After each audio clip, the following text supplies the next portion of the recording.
नमस्कार दोस्तों, एक बार फिर से स्वागत है आपका मेरे यूट्यूब चैनल पर। तो दोस्तों, आयुर्वेद कहता है कि हमारी बॉडी में 90% से ज़्यादा बीमारियां पेट की खराबी से पैदा होती हैं। और अगर आपको खाया पिया नहीं लगता है, शरीर में खून की कमी हो रही है, गैस बहुत ज़्यादा बनती है, कॉन्स्टिपेशन है, या फिर कब्ज़ है, या फिर फिस्टुला फिशर की शिकायत है, या फिर बोलें तो दस्त या लूज़ मोशन है, तो अक्सर इस टाइप से अगर आपको शिकायत रहती है, या फिर देखिए भूख कम लगती है, या फिर पेट में जलन रहती है, तो समझ लीजिए कि आपका पेट सही से काम या सही से वर्क नहीं कर रहा है। लेकिन क्या आपने कभी सोचा है कि आखिर पेट के पीछे इतनी सारी प्रॉब्लम्स के पीछे असल वजह क्या होती है? तो दोस्तों, आज हम इस वीडियो में यही जानने की कोशिश करेंगे और साथ ही जानेंगे 7 ऐसी कॉमन मिस्टेक जो हम सभी लोग करते हैं, जो कि एक्चुअल में हमारे पेट को और कमज़ोर बनाती हैं। इनसे बचने का तरीका भी आज हम सीखेंगे और इसी के साथ साथ 4 ऐसे आयुर्वेदिक रेमेडीज़ के बारे में भी हम जानेंगे, जो कि आपके हाजमे को, आपके पेट को फौलादी ताकत से भर देगी।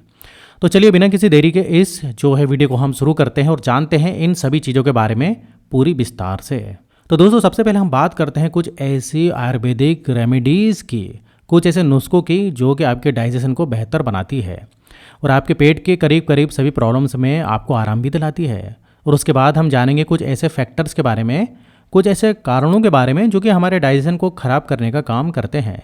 और साथ ही हम ये भी जानेंगे कि इन फैक्टर से हम कैसे बच सकते हैं, ताकि हमारा जो डाइजेस्टिव सिस्टम है, जो हमारा पाचन तंत्र है, वो हमेशा हमेशा के लिए सही से काम करता रहे।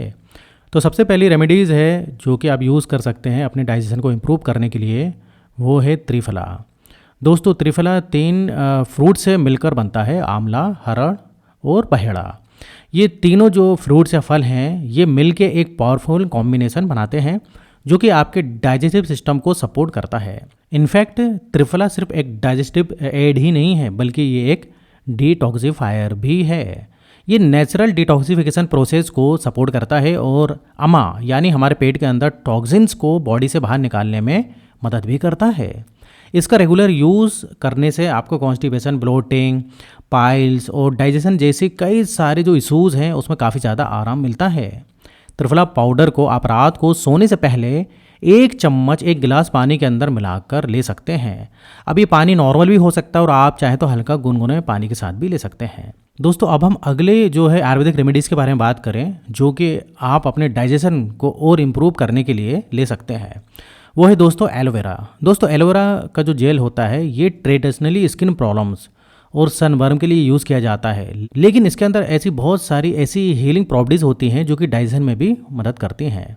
इसकी कूलिंग और सूदिंग प्रॉपर्टीज़ से ये गैस्ट्राइटिस और एसिडिटी में आपको बहुत रिलीफ मिलता है और ये पेट और आंतों को साफ करने का भी काम करती है। आपके अंदर कब्ज़ है, इस प्रकार से कुछ है, तो उन लोगों के लिए भी बहुत बेहतरीन साबित हो सकता है। इसके अलावा जिन लोगों को एसिडिटी ज़्यादा रहती है, गैस बनती है, गैस्ट्राइटिस की शिकायत है, तो एलोवेरा में दोस्तों नेचुरली एंटी इन्फ्लेमेटरी प्रॉपर्टीज़ भी होती है जो कि आपके स्टोमक लाइनिंग को प्रोटेक्ट करती है और अल्सर से भी बचाने का काम करती है। एलोवेरा जूस को आप रोज़ाना सुबह खाली पेट ले सकते हैं। एक छोटा सा गिलास पानी लेकर उसमें लगभग 20 से 30 ml एलोवेरा जूस को मिलाइए और इसको रोज़ सुबह सुबह पी लीजिए। इससे आपको दिन भर एनर्जी भी फील होगी और आपका डाइजेशन भी बेहतर रहेगा। अब अगली रेमेडी से दोस्तों अजवाइन यानी कि कैरम सीड्स। अजवाइन का इस्तेमाल दोस्तों ना सिर्फ आपके डाइजेशन प्रोसेस को स्टिमुलेट करता है, बल्कि आपके अंदर एसिडिटी, गैस को भी दूर करता है। अजवाइन आपके डाइजेशन के लिए एक बहुत ही पावरफुल रेमेडी है और इसके अंदर एक ऐसा एक्टिव कंपाउंड होता है जिसको हम थाइमोल नाम से जानते हैं। थाइमोल एक नेचुरल डाइजेस्टिव एंजाइम है जो कि गैस्ट्रिक प्रोसेस होता है उसको स्टिमुलेट करता है, जिससे कि डाइजेशन प्रोसेस आपकी इंप्रूव हो सके। ये स्पेसिफिकली गैस और ब्लोटिंग जैसे सिस्टम में रिलीव करने के लिए बहुत ही कारगर है। अजवाइन को इस्तेमाल करने के लिए आप 1 टीस्पून अजवाइन लेकर इसको पहले हल्का सा तवे पर भून लीजिए और फिर इसको अपनी जीभ के ऊपर रख कर ऊपर से पानी से इसको फाँक लीजिए।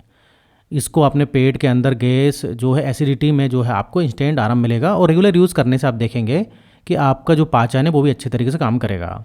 तो ये है दोस्तों वो रेमेडीज़ जो कि अगर आप इस्तेमाल करेंगे तो आपके डाइजेशन में इससे बहुत ही ज़्यादा फ़ायदा आपको मिलेगा।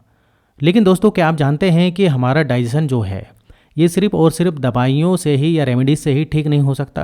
अगर आप चाहते हैं कि आपका हाजमा हमेशा सही रहे, आपका पेट हमेशा सही से काम करते रहे, तो इसके लिए हमें अपनी आदतों को भी सुधारना पड़ेगा। चलिए हम बात करते हैं कुछ आदतों के बारे में और ऐसे कुछ फैक्टर्स के बारे में जो कि हमारे डाइजेशन को प्रभावित करते हैं, और साथ ही साथ ये भी हम जानते हैं कि इन आदतों से हम कैसे बच सकते हैं, किन किन चेंजेस को आप अपनाकर अपने डाइजेशन को बेहतर बना सकते हैं। तो दोस्तों, हमारी बॉडी में एक डाइजेस्टिव फायर होती है जिसे हम अग्नि कहते हैं। ये अग्नि बिल्कुल वैसे ही काम करती है जैसे कि एक स्टोव के ऊपर जो है खाना बनता है। अगर स्टोव की आग को हम कम या ज़्यादा कर देंगे तो खाना या तो कच्चा रह जाएगा या फिर ये जल जाएगा। बिल्कुल इसी तरीके से अगर हमारी अग्नि वीक है या इम्बैलेंस हो जाएगी तो इससे डाइजेशन में भी परेशानी होगी और डाइजेस्ट जो होता है खाना वो सही तरीके से नहीं हो पाएगा। और अगर खाना हमारे डाइजेशन के अंदर या पेट के अंदर सही से नहीं पचेगा तो इससे काफ़ी दिक्कत होगी, जैसे कि गैस, एसिडिटी, ब्लोटिंग और कॉन्स्टिपेशन या फिर कब्ज़ भी हो सकता है आपको। इसके अलावा दस्त भी लग सकते हैं। अब इस टाइप से प्रॉब्लम आपको हो सकती है। अगर आप चाहते हैं कि आपकी जो अग्नि है वो सही से काम करती रहे और पेट में खाना सही से आपका पचता रहे, तो इसके लिए आपको कुछ बातों का भी ख्याल रखना बहुत ज़रूरी होता है। सबसे पहले तो वासी खाना, ऐसा खाना जो कि 6 से 8 घंटे से ज़्यादा पुराना पका हुआ हो, इसको खाना आपको छोड़ना पड़ेगा। आयुर्वेद कहता है कि हर एक चीज़, फूड के अंदर एक प्राण होते हैं और जब आप इसे खाते हैं तो ये प्राण आप अपने अंदर लेते हैं जिससे कि बॉडी में एनर्जी मिलती है।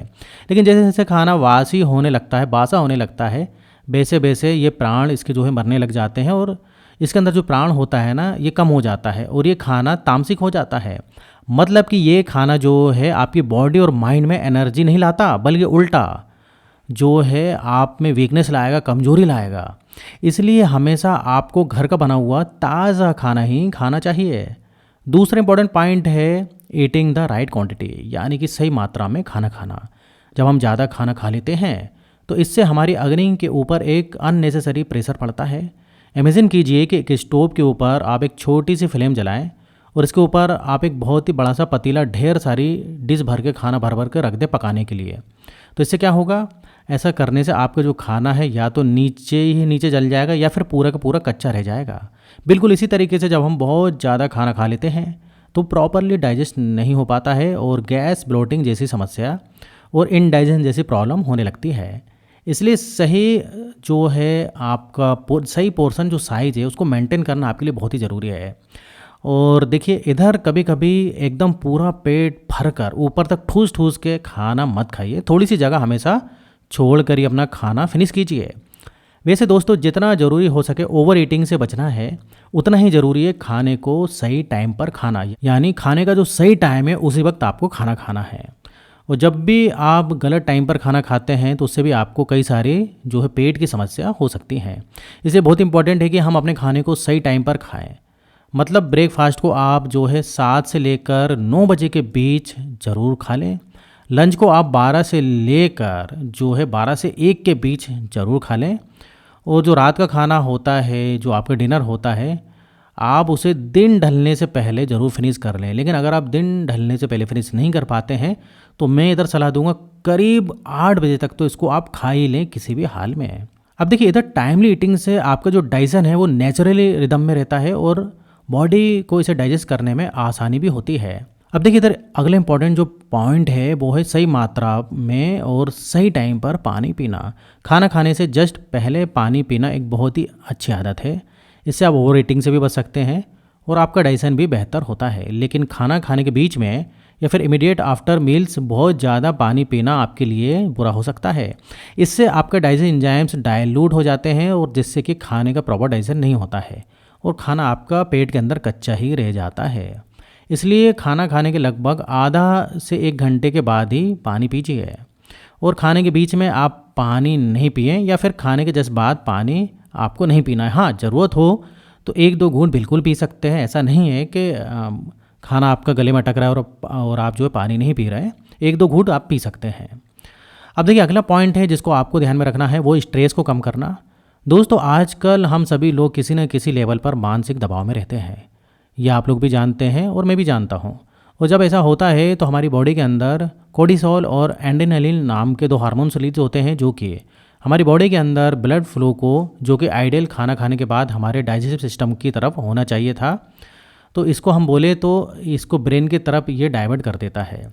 जिससे होता क्या है कि हमारा डाइजेस्टिव सिस्टम जो है या फिर जो हमारा पाचन की जो क्रिया है वो सही से काम नहीं करती है और इसलिए स्ट्रेस को भी कम करने के लिए आप रेगुलरली योगा और मेडिटेशन कर सकते हैं, या फिर आप चाहें तो डीप ब्रीदिंग एक्सरसाइज भी इसके लिए आप अपना सकते हैं।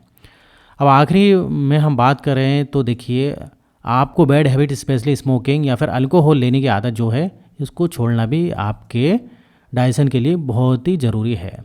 स्मोकिंग जो होता है उससे क्या होता है कि एसिड रिफ्लक्स और गैस्ट्रिक अल्सर का रिस्क बढ़ता है, और अल्कोहल से गैस्ट्राइटिस और लीवर इश्यूज पैदा हो सकते हैं, और ये दोनों ही चीज़ें डाइजेस्टिव हेल्थ को ख़राब करती हैं।